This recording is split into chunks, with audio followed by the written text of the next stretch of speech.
بسم الله الرحمن الرحيم.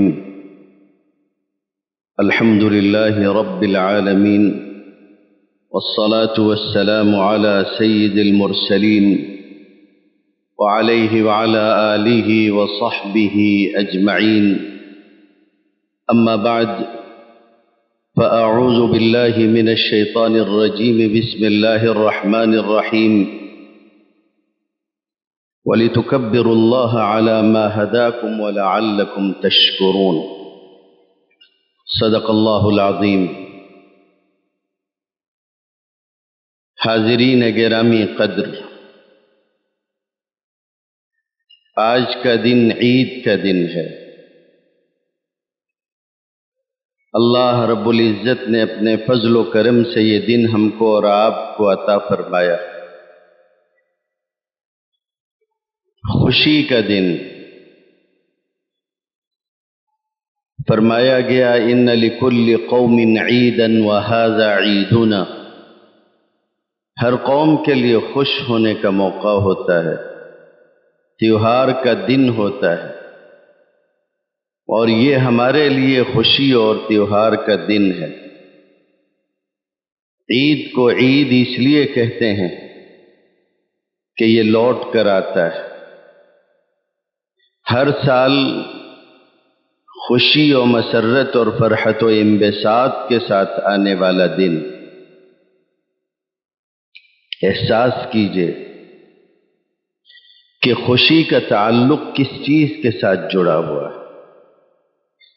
خوشی کا تعلق اللہ رب العزت کی اطاعت اور فرما برداری سے جڑا ہوا ہے. آپ نے ایک مہینہ غیر معمولی طور پر گزارا. عام دنوں میں باجماعت نمازیں جتنی آپ پڑھا کرتے تھے، اس کے مقابلے میں ایک نماز جس کی تعداد بھی رکعتوں کی کافی ہوتی ہے، آپ نے باجماعت پڑھی، روزے رکھے، اور اس اطاعت اور عبادت کی تکمیل کی خوشی میں آج آپ یہاں جمع ہیں. آپ کا تکبیر کہتے ہوئے آنا اور تکبیر کہتے ہوئے جانا ایک معنی رکھتا ہے.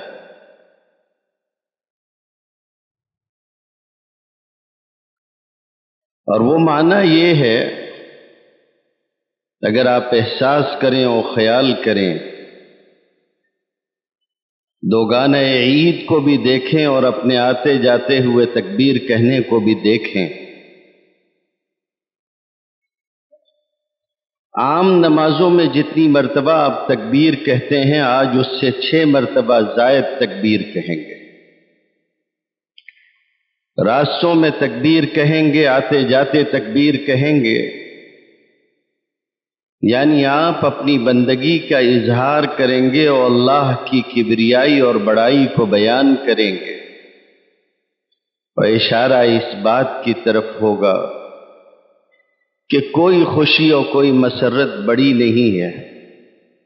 اگر کوئی بڑا ہے اس کائنات میں تو اللہ کی ذات ہے، اور ہم اپنی خوشی کا اظہار بھی سب سے پہلے اللہ کے حضور اپنا سر جھکا کے کریں گے. گزشتہ دنوں ملک میں ایک تیوہار آیا. ہمارا ملک رنگا رنگ تہذیبوں کا، مختلف ادیان و مذاہب کا ملک ہے، اور ادھر کچھ دنوں سے جو فضا کشیدہ ہوتی جا رہی ہے، اس کا نتیجہ یہ ہے کہ اب تیوہار بھی اپنے مذہبی جنون کے اظہار کا ذریعہ بن چکے. گزشتہ دنوں جو رنگوں کا تیوہار گزرا، اس ملک میں لوگ تیوہار مناتے ہیں، آج مسلمان بھی منائیں گے. تیوہاروں کا فرق تہذیبوں کے فرق کو واضح کرتا ہے. شخصیت اور انسانیت کے فرق کو واضح کرتا ہے. خوشی کی یہ قیمت نہیں ہونی چاہیے کہ میں دوسروں کے رنج و ملال پر اپنی خوشی کا قصر تعمیر کروں۔ خوشی کی یہ قیمت نہیں ہونی چاہیے کہ میری خوشی میں میں خوش ہوں اور دوسرے رنجیدہ ہوں۔ رنگوں کا تیوہار گزرا اور یہ عالم تھا کہ بعض علاقوں میں مسجدوں کو ڈھک دیا گیا، لوگوں کو ان کی عبادتوں کو آگے پیچھے کرنے کا حکم دیا گیا۔ یہ تک کہا گیا، ایک وزیر باتدبیر صاحب نے ارشاد فرمایا کہ اگر کسی کو رنگوں سے دقت ہے تو وہ حجاب اوڑھ لے، سب اپنی جگہ۔ ایسے موقع پر بے اختیار فیض احمد فیض یاد آتے ہیں، اور میں سمجھتا ہوں شاید ان کے ان اشعار کا یہ بہتر استعمال ہو کہ جب کہا جا رہا تھا کہ آپ اپنے گھر سے باہر نہ نکلیں، رنگوں سے تکلیف ہے تو حجاب پہن لیں، اپنی عبادت کو آگے پیچھے کر لیں، آپ کی عبادتوں کے دن سال میں اتنی مرتبہ آتے ہیں اور ہمارا تیوہار ایک مرتبہ آتا ہے، فلاں دلائل تھے ان کے جو بھی ان کو کہنا تھا۔ فیض احمد فیض نے کہا ہے، نثار میں تیری گلیوں کے اے وطن کے جہاں، نثار میں تیری گلیوں کے اے وطن کے جہاں، چلی ہے رسم کہ کوئی اٹھا کے نہ سر اٹھا کے چلے، چلی ہے رسم کہ کوئی نہ سر اٹھا کے چلے، جو کوئی چاہنے والا طواف کو نکلے، جو کوئی چاہنے والا طواف کو نکلے، نظر چرا کے چلے، جسم و جاں بچا کے چلے۔ آج بھی تیوہار اور خوشی کا دن ہے، آپ لوگوں سے بتائیے کہ کسی کو اپنی کوئی عبادت آگے پیچھے کرنے کی کوئی ضرورت نہیں۔ ہم اپنی خوشی لوگوں کے غم پہ نہیں مناتے، اور مسلمان وہ ہے جسے یہ سکھایا گیا کہ مسلمان، سچی مسلمانی اس کی یہ ہے کہ اس کے ہاتھ اور اس کی زبان سے دوسرے لوگ محفوظ رہیں۔ ہمارے یہاں زندگی گزارنے کا آرٹ آف لائف جو ہے وہ یہی ہے، زندگی گزارنے کا طریقہ جو ہمارے یہاں ہے وہ یہی ہے کہ تیوہار تو بہت بڑی چیز ہوتی ہے، عام دنوں میں بھی آپ کے ہاتھ اور آپ کی زبان سے کسی کو کوئی تکلیف نہ پہنچے۔ مسلمانوں کو چاہیے کہ وہ عید کے آفاقی پیغام کو عام کریں۔ اس ملک میں ان کی تجارت، ان کی معیشت اور معاشرت، ساری چیزیں دعوت کی حیثیت اختیار کرنی چاہیے۔ کوئی موقع خالی نہ جانے دیجیے، لوگوں کو بتائیے کہ آپ کس دین اور مذہب کے ماننے والے ہیں، اس کا مزاج اور اس کی تعلیمات کیا ہیں۔ میں درمیان میں یہ بات عرض کر دوں کہ یہ جو اس موقع پر یہاں چندہ ہوتا ہے، احتیاط کے تقاضے کے طور پر یہ بات میں آپ سے عرض کرتا ہوں کہ یہ عیدگاہ سے، مسجد سے متعلق چندہ ہوتا ہے، اس چندے میں کوئی پیسہ آپ صدقے یا زکوٰۃ کا نہ دیں، خالص عطیات کے ذریعے سے اس کے اندر آپ تعاون کریں۔ اس کو ذہن میں تازہ رکھیے گا اور خیال کیجیے گا، احتیاط ہونا چاہیے۔ آپ کی ہر چیز لوگوں کے لیے دعوت کی حیثیت اختیار کرنی چاہیے، خصوصاً ایک ایسے ملک میں جس ملک کے اندر انسانیت سسک رہی ہے۔ آپ کے پاس ایک آفاقی پیغام ہے، غیر معمولی پیغام۔ آج لوگ یہاں نکل کر آئے ہیں،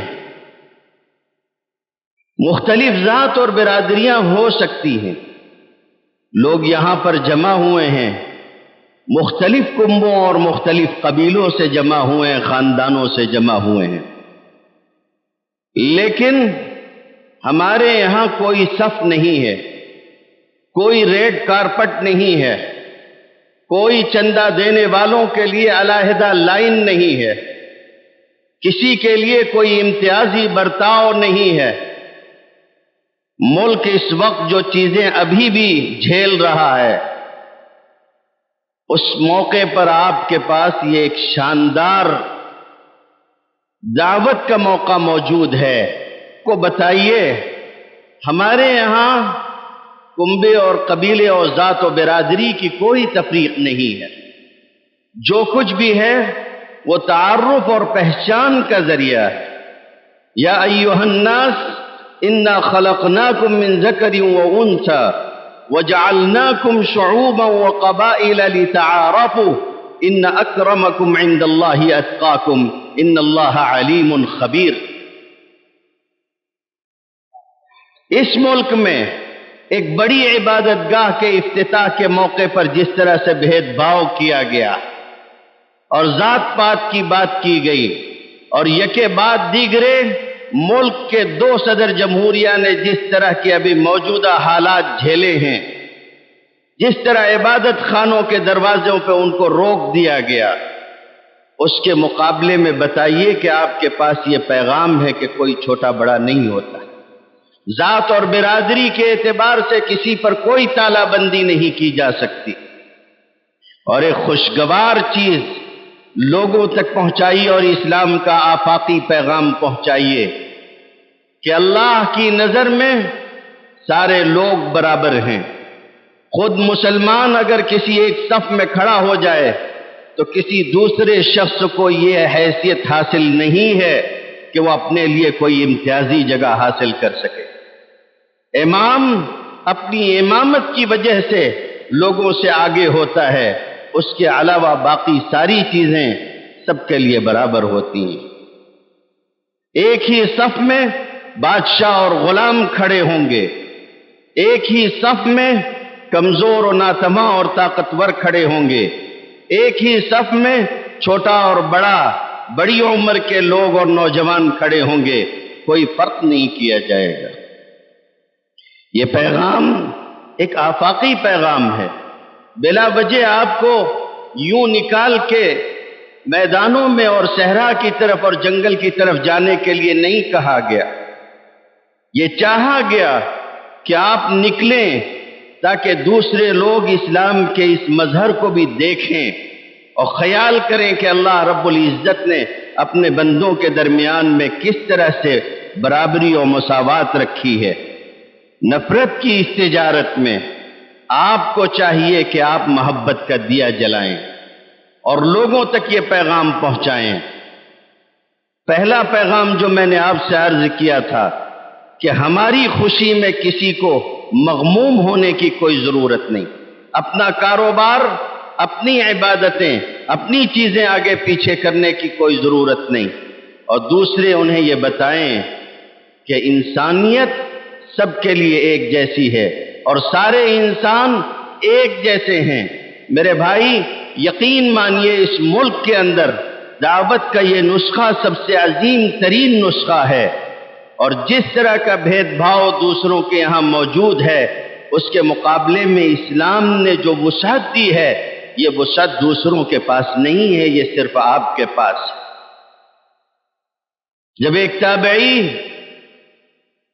اسی اسلام کی آفاقی دولت کو لے کر ایک دربار میں پہنچے اور پوچھنے والے نے پوچھا کہ تم کیوں آئے ہو، تو ان کا شاندار جواب تھا کہ اللہ نے ہم کو بھیجا ہے، ہم خود سے نہیں آئے ہیں، اللہ ابتعثنا، اللہ نے ہم کو بھیجا ہے اور ہم اللہ کا پیغام لے کر تم تک آئے ہیں۔ کیوں آئے ہو؟ ہم اس لیے آئے ہیں تاکہ لوگوں کو لوگوں کی غلامی سے نکال کر لوگوں کے خدا کی غلامی میں ڈال دیں، اور لوگوں کو دیگر چیزوں کی تنگی سے نکال کے اسلام کی وسعت کی طرف لے کر، اسلام کی وسعت کی طرف۔ تو ان دونوں باتوں کا خاص طور پر خیال کریں۔ آپ یہ پیغام اس وقت دے سکیں گے جب آپ خود ذات و برادری کے عفریت سے باہر نکلے ہوئے ہوں اور اس کے پنجے سے باہر نکلے ہوئے ہوں۔ دوسرے یہ کہ آپ اپنے تیوہار کو اسی طرح مذہبی انداز میں گزاریں جس طرح سے شریعت نے چاہا ہے۔ خاص طور سے میں نوجوانوں سے درخواست کروں گا کہ آج کا دن شور اور ہنگامے کا دن نہیں ہے۔ آپ صبح کی اولین ساعتوں میں اسی لیے اپنے رب کے حضور حاضر کیے گئے ہیں تاکہ آپ یہاں آئیں، اطاعت و فرما برداری کا اظہار کریں، اور اسی اطاعت و فرما برداری کے ساتھ آگے آپ کی پوری زندگی گزرنی چاہیے۔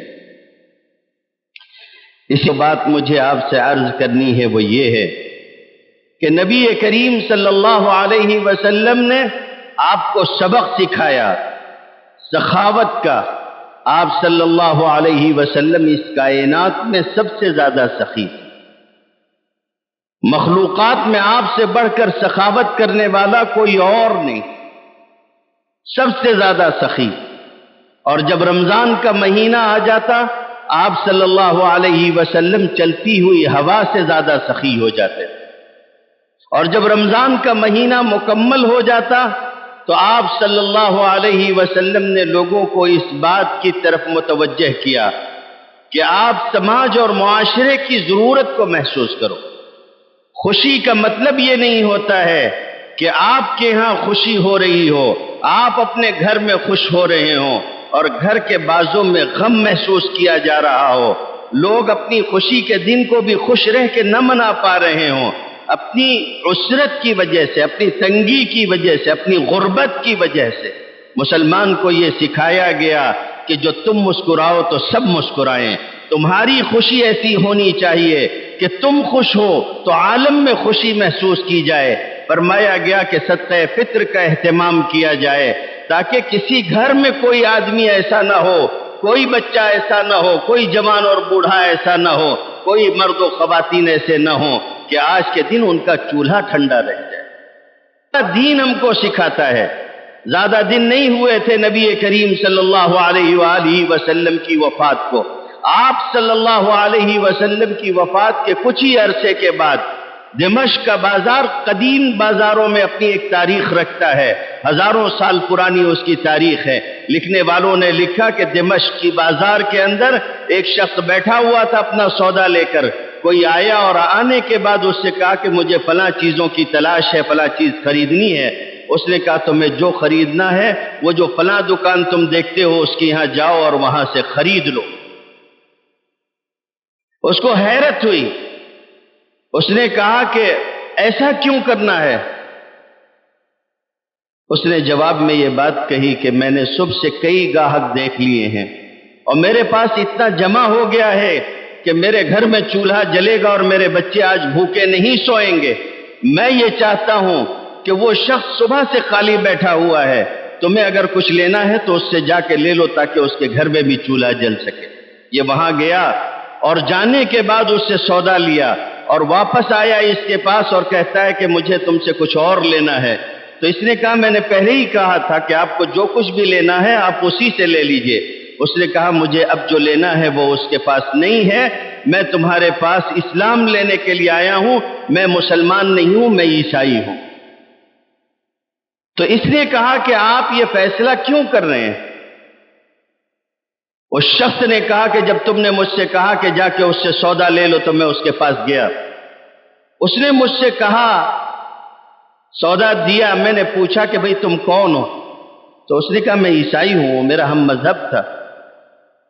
میں نے آپ کے بارے میں پوچھا کہ آپ کون ہیں؟ تو اس نے کہا کہ وہ مسلمان ہے۔ یہ بات میرے دل میں گھر کر گئی، میں یہ چاہتا ہوں کہ آپ مجھے اسلام کو۔ اس نے کہا کہ بھئی اسلام اتنا چھوٹا سودا نہیں ہے اور اس طرح سے افراتفری میں فیصلے نہیں کیے جاتے، اور اچھی طرح سے غور کر لو اور سوچ لو۔ تو اس نے ایک جواب دیا، اس نے کہا میں نے اچھی طرح سے سوچ لیا ہے، آپ میرا جواب سن لیں، میں یہاں سے جانے والا نہیں ہوں۔ میرا دل اس بات کی گواہی دیتا ہے کہ جس محمد صلی اللہ علیہ وآلہ وسلم کے ماننے والے اپنے ساتھی کو بھوکا سوتا ہوا نہیں دیکھ سکتے ہیں، وہ محمد خود کیسا ہوگا؟ ایک سبق دیا گیا آپ کو غمخواری کا، دوسروں کے ساتھ مواسات اور ہمدردی کا۔ اس لیے میرے بھائیوں، اس سبق کو بھی یاد رکھیے گا۔ صدقہ فطر روزوں کی وجہ سے اور اس تہوار کے ساتھ، اس خوشی کے ساتھ جوڑا گیا ہے۔ صدقہ فطر آج کے دن کے ساتھ ہے، لیکن نبی کریم صلی اللہ علیہ وسلم نے جو سخاوت اور دینے کا جو انداز آپ کو سکھایا ہے، وہ ساری زندگی کا اور ہمہ وقت اس کا خیال کرنے کی ہم سب کو ضرورت ہے۔ خیال کریں کہ کمزور طبقات کی ذمہ داری اللہ نے میرے اور آپ کے اوپر رکھی، ہم کو اس کا احساس اور خیال ہونا چاہیے۔ اسی کے ساتھ ساتھ جو بات مجھے آپ سے کہنی ہے وہ یہ ہے کہ آپ اس موقع پہ یہ پیغام بھی عام کریں کہ اسلام عصبیت سے لوگوں کو دور رکھتا ہے۔ یہ بات میں سمجھتا ہوں کہ میں کہہ رہا ہوں، اور اس کا نتیجہ بھی میں جانتا ہوں کہ لوگ اس کی وجہ سے کس طرح سے چراغ پا ہوتے ہیں، لیکن یہ ایک عالم کی ذمہ داری ہے کہ وہ یہ بات کہے اور کھل کر کہے۔ میں آپ سے بہت صفائی کے ساتھ یہ بات کہنا چاہتا ہوں کہ آپ ممکن ہے کہ سیاسی اعتبار سے کسی طرف اپنا رجحان رکھتے ہوں، لیکن سیاست کو عصبیت مت بننے دیجیے، اپنے اندر اندھ بھکتی مت پیدا ہونے دیجیے۔ ملک اور قوم کی فلاح اور اس کی بہبود کو سامنے رکھیے، اور خیال کیجئے کہ آپ مسلمان ہیں۔ سیاست آپ کے لیے ایک خارجی شے اور وقتی شے ضرور ہو سکتی ہے، جو ذمہ دار ہیں ان کے لیے ہمہ وقتی شے ہے، لیکن انفرادی طور پر اپنی رائے دہی کے اعتبار سے آپ کے لیے ایک وقتی شے ہے۔ اس وقتی شے کے چکر میں آ کر آپ اپنے دین کی حدود سے باہر نکل جائیں، یہ چیز ہرگز مناسب نہیں ہے۔ میں کسی ایک فرد کو یہ بات نہیں کہہ رہا ہوں۔ شہر رفتہ رفتہ جس رخ پر جا رہا ہے اور جس طرح سے سماج اور معاشرے میں عصبیت گرم ہوتی جا رہی ہے، اس کی وجہ سے سوائے نقصان ہونے کی اور کوئی چیز نہیں ہونے والی۔ میں اپنی ذات کو سب سے پہلے بنیاد بناتا ہوں، خود کو مخاطب کرتا ہوں، اپنے ساتھ آپ کو مخاطب کرتا ہوں اور کہتا ہوں کہ یاد رکھیے کہ ہمارے یہاں اس نہج سے چلنے کی کوئی روش کبھی نہیں رہی ہے۔ امام شافعی رحمت اللہ تعالی علیہ کا یونس الصدفی سے مناظرہ ہوا، غیر معمولی عالم ہیں اور ان کے ساتھ ان کا غیر معمولی تعلق رہا ہے، لیکن ان سب کے باوجود جب بحث ہوئی ایک مسئلے میں، اور امام شافعی ان کے پاس بے پناہ علم دیا تھا اللہ نے، انہوں نے یونس الصدفی کو مغلوب کر دیا۔ لفی بیان کرتے ہیں کہ اگلا دن نکلا اور میں گزر رہا تھا، شافعی سامنے سے آئے اور ملاقات کی اور مصافحہ کیا اور مجھ سے کہنے لگے وَإِن لَمْ نَتَّفِقْ فِي مَسْأَلَةٍ، اگرچہ کہ ہم ایک مسئلے میں متفق نہیں ہیں، میرا آپ کا اختلاف ہے، لیکن ہم دونوں آپس میں بھائی بھائی تو ہیں، آپ اور میں بھائی بھائی تو ہیں۔ اس اخوت کو یاد رکھیے گا، مومنانہ اخوت کو۔ آپ کی رائے الگ ہو سکتی ہے کسی فرد کے بارے میں، کسی سیاستدان کے بارے میں، میری رائے الگ ہو سکتی ہے، لیکن اس رائے کی وجہ سے میں اور آپ مختلف ہو جائیں اور ایمانی اخوت کو موت کے گھاٹ اتارنے پر تل جائیں، یہ چیز ہرگز درست نہیں ہے۔ انما المومنون اخوہ، مومن آپس میں بھائی بھائی۔ جس چیز کو لوگ سماج اور معاشرے میں برا سمجھتے ہیں، وہ چیز سماج اور معاشرے کے لیے اچھی ہے، نہیں۔ ہمارے سیاستدانوں کے بارے میں مشہور تھا کہ فلاں سیٹ صاحب، فلاں انصاری صاحب، فلاں صاحب دن بھر جو ہے سیاست کرتے ہیں اور رات کو فلاں اسکول کے کیمپس میں جمع ہوتے ہیں اور وہاں سب بیٹھ کے چائے پیتے ہیں اور شہر کی صورتحال پہ گفتگو کرتے ہیں کہ کیا ہونا چاہیے۔ تو لوگ کہتے تھے کہ دن بھر یہ لوگ لڑتے ہیں اور رات میں ایک ہو جاتے، ہم کو بے وقوف بناتے ہیں۔ بے وقوف نہیں بناتے تھے، عقل مند لوگ تھے۔ سیاست اپنی جگہ ہوتی تھی، شام کو ملتے تھے تو ایک دوسرے کے مد مقابل ہونے کے باوجود ان کے ہاں بھید بھاؤ نہیں ہوتا تھا۔ ایک دوسرے کے ساتھ بیٹھتے تھے اور محبت کے ساتھ شریک ہوتے تھے. اس لیے میرے بھائی اس کو ذہن میں رکھیے. نبی کریم صلی اللہ علیہ وسلم کی وفات ہوئی تھی. آپ صلی اللہ علیہ وسلم کی وفات کے موقع پر کیسا پیارا جملہ حضرت ابوبکر صدیق رضی اللہ تعالیٰ عنہ نے فرمایا تھا. ہمارے یہاں شخصیت پرستی اتنی بھی نہیں ہے. فرمایا تھا من کان یعبد محمدا فإن محمدا صلی اللہ علیہ وسلم قد مات. جو حضور صلی اللہ علیہ وسلم کی عبادت کرتا تھا وہ کان کھول کے سن لے کہ حضور کی وفات ہو گئی. اور جو اللہ کی عبادت کرتا تھا وہ یہ خیال کرے کہ اللہ کو وفات آنے والی نہیں، وہ ہمیشہ باقی رہنے والا ہے. ہم اللہ کے بندے ہیں، اس کا احساس اور خیال ہم میں سے ہر ایک کو ہونا چاہیے. دو باتیں اخیر میں مجھے آپ سے خاص طور سے عرض کرنی. ایک بات تو یہ عرض کرنی ہے، گزشتہ دنوں ایک تصویر وائرل ہوئی تھی ایک بچے کی. آپ نے دیکھا ہوگا، آپ میں سے بعض لوگوں نے اس کے ہاتھ پر قلم سے لکھا ہوا ہے کہ میرا روزہ ہے. استاد نے اس سے پوچھا اسکول میں کم عمر بچہ تھا، اور جب سنا تو اس کی تصویر لی اور اس کو وائرل کر دیا اس کے ہاتھ کی تصویر لے کر. بچے نے اپنے ہاتھ پر لکھ رکھا تھا کہ میرا روزہ ہے. پوچھا کیا بات ہے تو اس نے کہا کہ آج صبح میں نے غلطی سے پانی پی لیا تھا، اس وجہ سے میں نے اپنے ہاتھ پر لکھ لیا ہے کہ میرا روزہ ہے، تاکہ اگر میں غلطی سے پھر کبھی پینے کھانے لگوں تو مجھے یاد آ جائے. اے کاش کہ آپ خود لکھ لیں، رمضان ختم ہو رہا ہے، مگر اپنے دل پر لکھ لیں اپنی عقیدتوں اور اپنے تقویٰ کی روشنائی سے کہ میرا روزہ ہے، میں غلط نہیں دیکھ سکتا، غلط نہیں سن سکتا، اور ناجائز اور حلال چیزیں ان کے درمیان میں فرق کروں گا، حلال و حرام کی تمیز رکھوں گا. شہر جس طرف جا رہا ہے یہ روش اچھی نہیں ہے. میں نے اس سے پہلے بھی یہ بات عرض کی تھی. حلال و حرام کی تمیز کے بغیر اگر تجارت کی جائے گی، یاد رکھیے سوائے ذلت اور رسوائی کے اور تجارت کی جڑ کٹ جانے کے اور کچھ حاصل ہونے والا نہیں ہے. شہر میں گاڑیاں بڑے دھڑلے کے ساتھ سود پر اٹھائی جا رہی ہیں، کارخانوں میں مال سودی بنیادوں پہ بھرا جا رہا ہے، سازنگیں سود کی بنیاد پہ چل رہی ہیں. پہلے بھی یہ بات میں نے آپ سے کہی تھی اور آج بھی کہتا ہوں کہ کیا ضرورت ہے آپ کو، آپ کی 50 لوم چلانے کی اوقات ہے، 50 لوم چلائیے. آپ کبھی بیوپاریوں کے کہنے میں مت آئیے کہ 100 لوم چلائیے، آپ کو ہم اپنے پاس سے مال دیں گے. وہ آپ کو سودی جال میں جکڑتے ہیں اور آپ کو بے وقوف بناتے ہیں. آپ کی تجارت سود کی بنیاد پر کبھی ترقی نہیں کرے گی، یہ بات یاد رکھیے گا. روزے کا مطلب صرف یہ نہیں ہوتا ہے کہ آپ دن بھر حلال کھانے سے بھی رک جائیں، بلکہ تقویٰ و پرہیزگاری آپ میں پیدا ہونی چاہیے کہ رمضان کے بعد بھی آپ میں یہ تقویٰ ہو کہ اگر آپ حلال کھا رہے ہیں تو حرام سے اجتناب کریں اور اس سے اپنا روزہ رکھ لیں. طے کر لیں کہ میں آئندہ حرام نہیں کھاؤں گا. آخری بات جو مجھے آپ سے عرض کرنی ہے وہ یہ ہے، مجھے معہد سے متعلق آپ سے کہنا ہے، اس مدرسے سے متعلق آپ سے کہنا ہے. معہد گزشتہ 70 سالوں سے زائد عرصہ ہو گیا خدمت انجام دے رہا ہے. بہت سارے مدارس اس کے بعد وجود میں آئے.